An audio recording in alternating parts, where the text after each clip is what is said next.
Welcome back. This quick little video is going to show you how to manually enroll a generic student into your MyConnect course. Now, it's important to understand that in the fall, all of your kids will be automatically enrolled based on our student information system and their enrollment in your individual courses. So you don't need to do this process for students who are coming in that you're taking attendance for. It'll automatically be done for you. For the purposes of our little training here, this is for a generic student so that you can see what kids see and actually go in and complete assignments and grade it so you can kind of see what's happening. Okay, so let's get started. First off, what I want you to do is go ahead and you're going to log in to your MyConnect course. Once you're logged into your course, make sure you go to the course that you are using as part of this TLC practice. Then what you're going to do is you're going to find the word people. Now yours will be grayed out because in our first module I showed you how to organize your menu bar so that wasn't available. We don't want people to be available because it has some ramifications that we don't want our kids to be able to get in and see. Okay, so by clicking on people, you're going to get to this screen.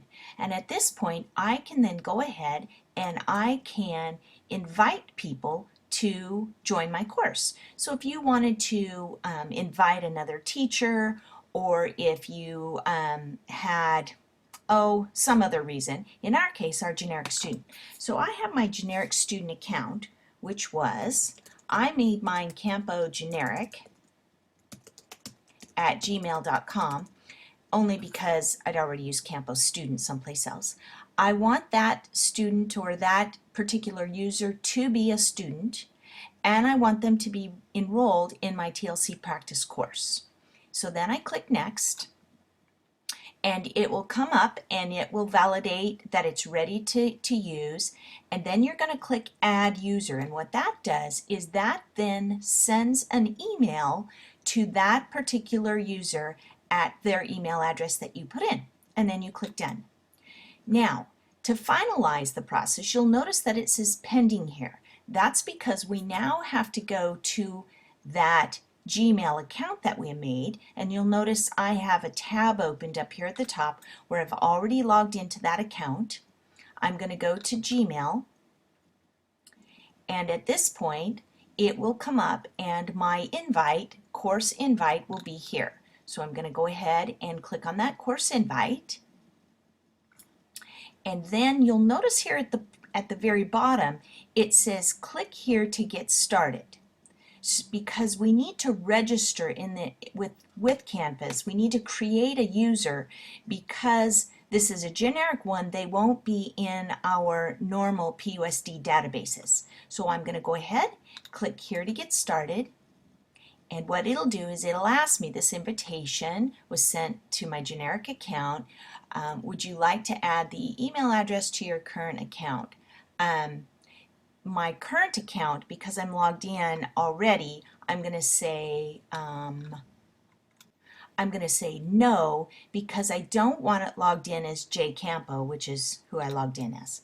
So I go ahead and click no. And then it's going to come in and it's going to ask for me to create a password. I would recommend you use the same password that you created when you created the Gmail account. So in my case, I forget what I did.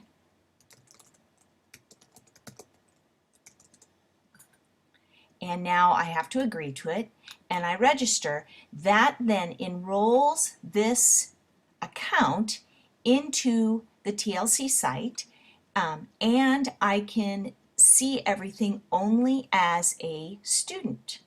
So if I wanted to see what the grades look like, I could see. If I wanted to see anything else in here, this is a pure student view. Now what we had you do in the last module was create a discussion board. So you should be able to go to your discussion board and see that from a student perspective.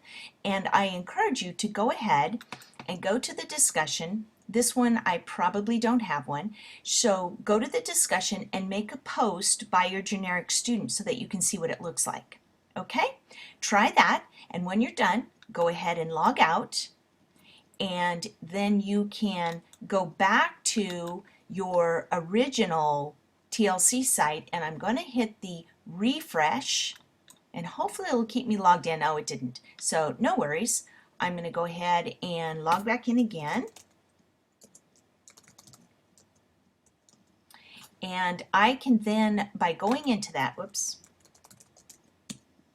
going into that course, you are going to be able to see that that's no longer pending and that this is an active student.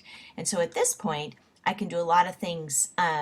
For example, I could resend an invitation, I could look at the details, I could remove them from the course, a lot of different things. I encourage you to go and look at what your students can see so that when you introduce MyConnect to your students, you can walk them through the course from a student perspective.